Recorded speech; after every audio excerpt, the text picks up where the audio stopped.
A ver si sí. Muchísimas gracias. Para mí fue un honor recibir la invitación a escribir este trabajo en el contexto del libro de Responsabilidad del Porvenir. Tuve que llamar, por supuesto, y decir, oigan, yo soy funcionario en este momento de un instituto autónomo, no sé si quieren de todas formas, porque la invitación me llegó a la institución en la que estoy ahora de licencia, Jaflaxo. Ratificaron la invitación y dijeron que no, que sí, querían no la posición de la institución, sino mi posición, y eso es lo que se encuentra en el libro. Es un trabajo personal de por dónde creo yo que es importante mirar hacia adelante al sistema educativo. Y esto parte, como escucharon, hago un poco de economía, hago un poco de todo, lavo, plancha y a veces cocino.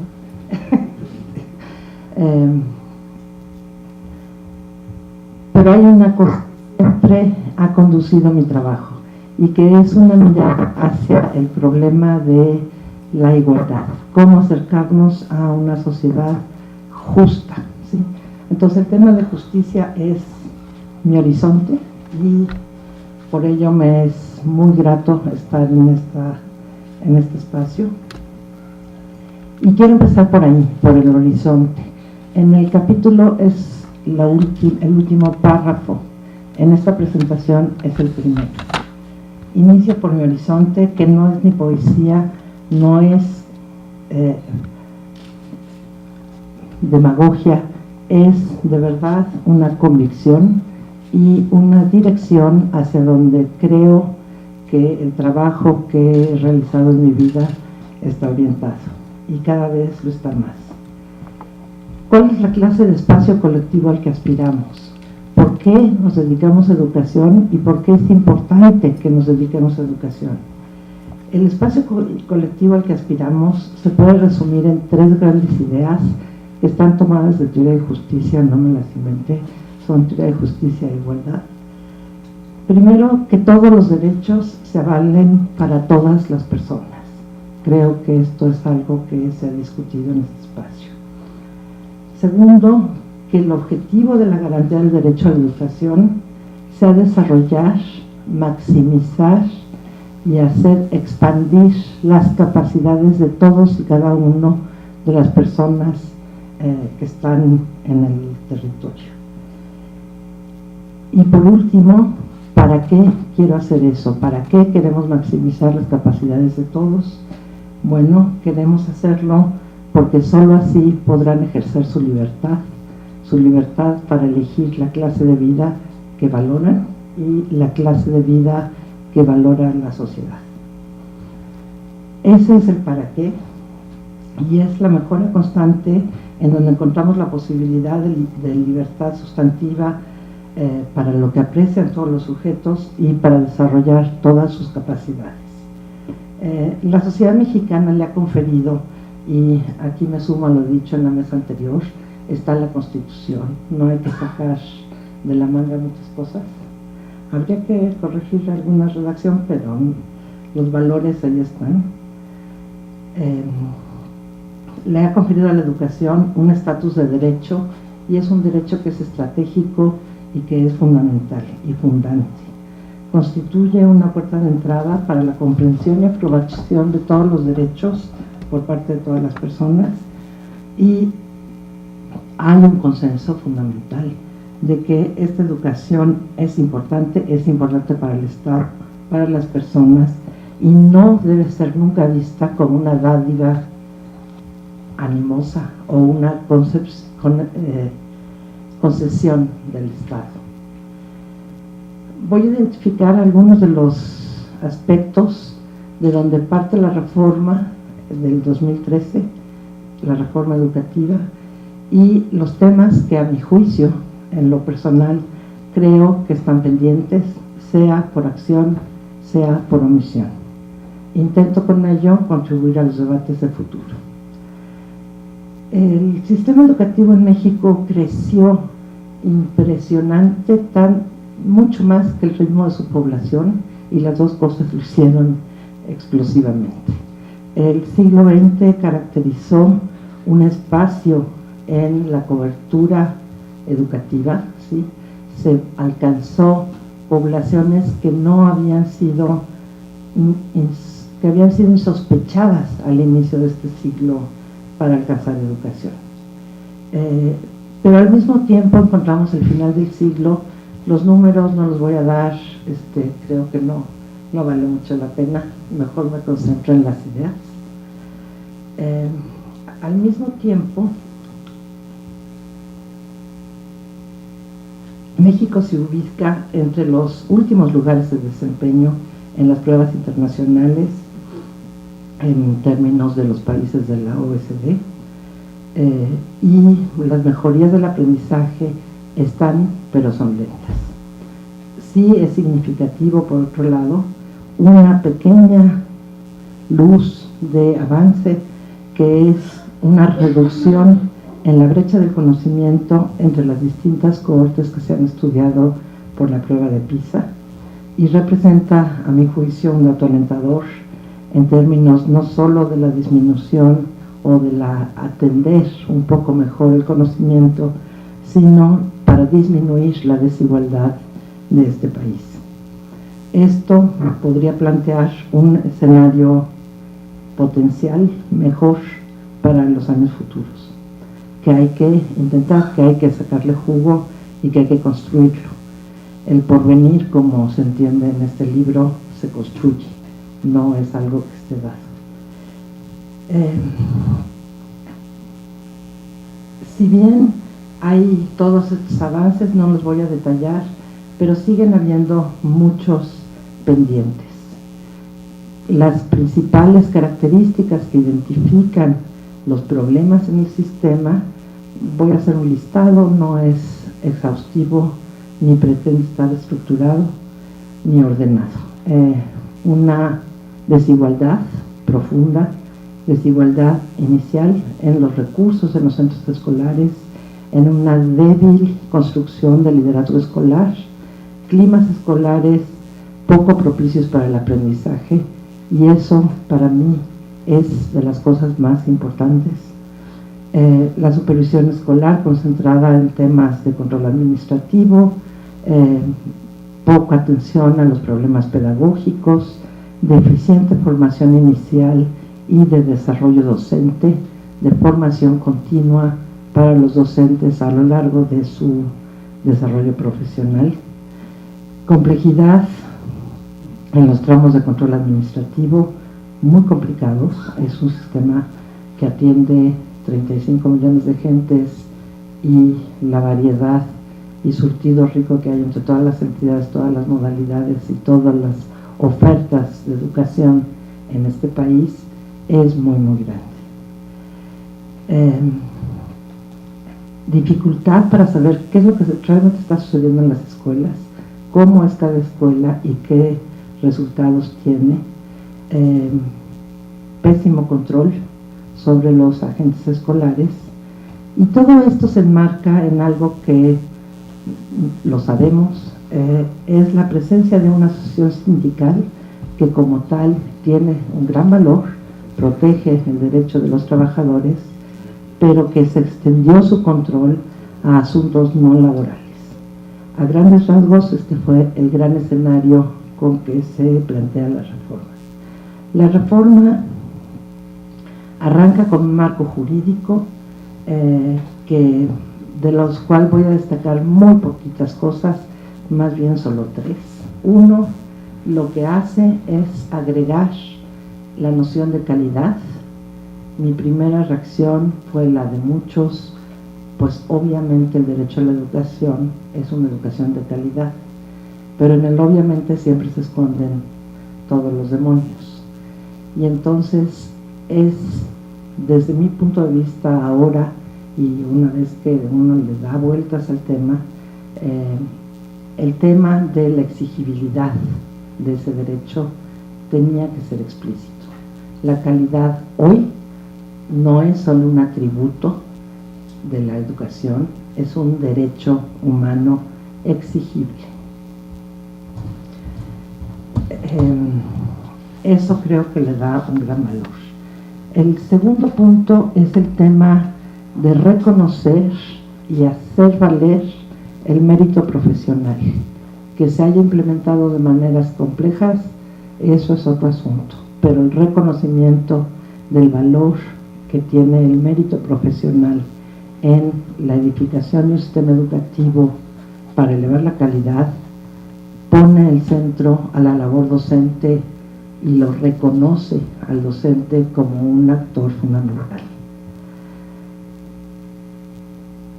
A ese valor se apela para enfrentar la existencia de prácticas discrecionales, partidistas, patrimonialistas, arbitrarias o de nepotismo. Esta clase de listados, si mejor los leo, vigentes en la lealtad al corporativismo y la no concentración en el mérito docente. Hacer explícita la idea de la evaluación es otra de las virtudes, a mi juicio, de la reforma constitucional, en el sentido en que le da la capacidad de orientar políticas educativas con base en los resultados de información obtenidos por el instituto u obtenidos por la evaluación educativa. Por otro lado, reconocer que el instituto puede además otorgar garantías de justicia, transparencia, imparcialidad en las evaluaciones al sistema educativo y la certeza de que es un mecanismo legítimo para certificar la función a la que, por ejemplo, acceden los docentes o, por ejemplo, se les reconoce a los niños. A partir de esta reforma, solo voy a decir muy pocas cosas. El instituto quería, eso sí, dejar claro que el instituto no es la autoridad que va a implementar. El instituto, ¿soy yo o es el micrófono? Bueno. El instituto no evalúa a los maestros, el instituto garantiza la calidad de las evaluaciones que se aplican a los maestros en el marco del servicio profesional docente, en el lugar en donde tiene que estar, que es la Secretaría de Educación Pública. Tiene otras cosas que hacer el instituto, tiene mandatos en la Constitución que refieren, por un lado, a la función técnica de medición y de evaluación, en donde son los clásicos resultados que ustedes conocen. Tiene también una función reguladora, que es la que garantiza esta certeza, que busca garantizar esta validez técnica de los referentes, de los procesos, de todos los procesos de evaluación que realiza la autoridad. Tiene una función además de difusión, que por supuesto no ha sido del todo suficiente, y una función totalmente nueva, que es la de orientación de políticas, y en eso ha emitido directrices que orientan decisiones de política educativa con base en evidencia, producto de evaluaciones y del conocimiento adquirido pertinente. La nueva distribución de competencias, por supuesto, nos pone una dificultad, porque tiene que regular las acciones de la propia autoridad, y ustedes lo saben, a las autoridades no les gusta mucho que lo regulen. En este nuevo escenario, el tema fundamental es buscar cuáles son las ventajas de lo que sí se puede identificar como valioso. Uno, la instalación del mérito como principio rector para el ingreso y desarrollo de la carrera docente. Quede claro, no dije la evaluación de los docentes. Dos, el reconocimiento de los docentes como sujetos de derecho corresponsables en el marco de la Ley del Servicio Profesional Docentes, y sin duda que la evaluación que se realice sea garantizada como legal, imparcial y objetiva. Tercero, busca el combate a la opacidad y discrecionalidad que fueron la regla en nuestro sistema, se convirtieron en la regla no escrita. Específicamente que los profesores tienen derecho a conocer, a reconocer, identificar cuáles son lo que se les está evaluando. Y finalmente, cosa que tampoco se ha hecho sino hasta el último año, el tema de fortalecer su desarrollo profesional, y en este campo sí nos queda todavía muchísimo por crecer. Otras responsabilidades que no están del todo desarrolladas, que creo que vale la pena discutir si por dónde seguir y cómo construir opciones a ello. Uno es fortalecer la autonomía escolar, en la que yo personalmente sí creo. La segunda, de la que yo no soy experta, pero dicen los expertos que hay que revisar y continuar la revisión de los modelos, del nuevo modelo educativo, de sus planes de estudio y el currículo. Por último, el sistema de información. El sistema de información y gestión educativa mandatado en la reforma todavía está en ciernes y debiera integrar información que permita acercarnos a las escuelas, a las autoridades educativas estatales. Por último, esto sí ya cierro con una reflexión sobre algunos avances y retrocesos con la reforma educativa. Insisto, no es una visión institucional, es una visión personal. Y creo que debemos buscar sentar las bases para un ejercicio más transparente de la operación y administración del sistema educativo y de sus recursos. Todo ello requerirá madurez y todo ello irá creciendo conforme los recursos técnicos vayan siendo disponibles, pero debieran ser disponibles no para el administrador, sino para las comunidades escolares. Es ahí en donde tenemos que poner el centro de atención. No tengo duda que la reforma instaló la noción de calidad, y eso, en tanto que permite hacerla exigible, es un valor adicional.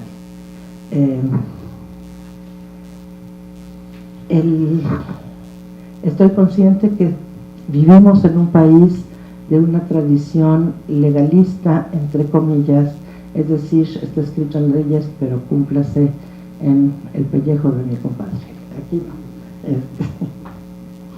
Entonces sí hay que pensar cómo hacer para que el Estado de Derecho tenga realmente la fortaleza de hacer valer los derechos establecidos en la Constitución, y sin duda quedan deudas pendientes, muchas, del sistema del servicio profesional docente, en su acompañamiento, en su reconocimiento, en su formación, en la capacidad que tengamos de ligar la formación continua con la evaluación de los docentes de manera tal que se construya junto con los sujetos, y en eso estamos.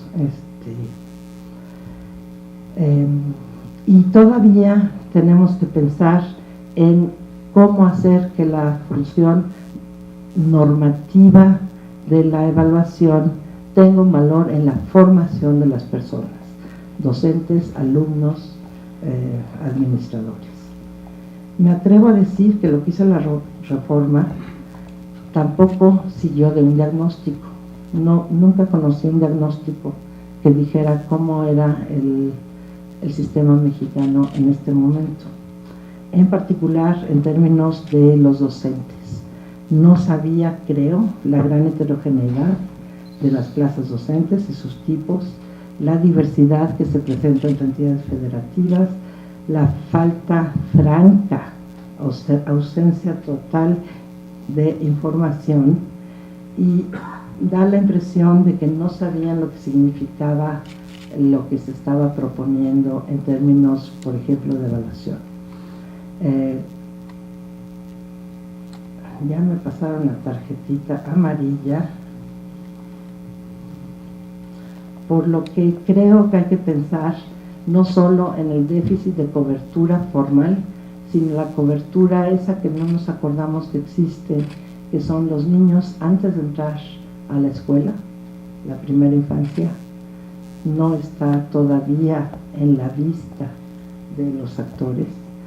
Ese es uno de los temas. Y el otro invisible, los que dejaron la escuela, con o sin documento de certificado, ¿sí? Sobre todo sin certificados. Esos extremos marginales, en términos de distribución educativa, tienen que ser atendidos.